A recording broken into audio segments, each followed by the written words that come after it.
Kung ang kolumnistang si Christopher Min ang paniniwalaan sa di umano'y pagkakaroon ng anak ni Julia Montes sa partner nitong si Coco Martin, ayon kay Christy, di umano may dalawang anak na ang magpartner at ipinagbubuntis na din daw ni Julia Montes ang magiging ikatlong anak nila ni Coco.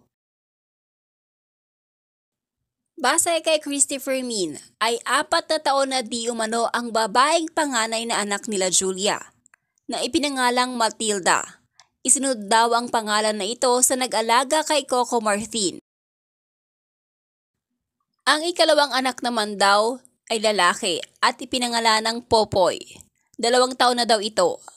At ito daw ang bininyaga ng magpartner kamakailan lang kung saan ay bahagi din ni Julia Montes sa kanyang social media. Bahagi ng pahayag ni Christopher Min.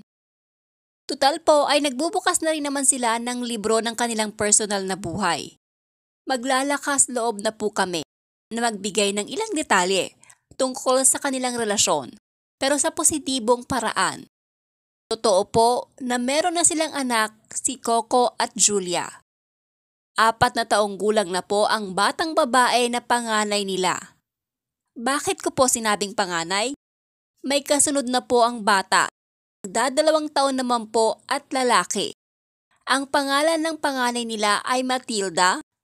Ang bata pong ito, ang pangalan ay isinunod sa nagpalaking lola kay Coco Martin at kamakailan lang po ay bininyagan naman ang batang lalaki. Siguro po naramdaman nyo rin po yun. Nung may nag-post tungkol sa party na meron pang cake sa likod na ang nakasulat ay Popoy, yun po ang pangalawang anak nila Coco at Julia, si Popoy. Kaya 2 po ang kanilang anak, isang babae, isang lalaki. Naiintindihan po namin kung bakit hindi po sila nagbibigay ng opisyal na pahayag o komento tungkol sa pagkakaroon nila ng mga anak.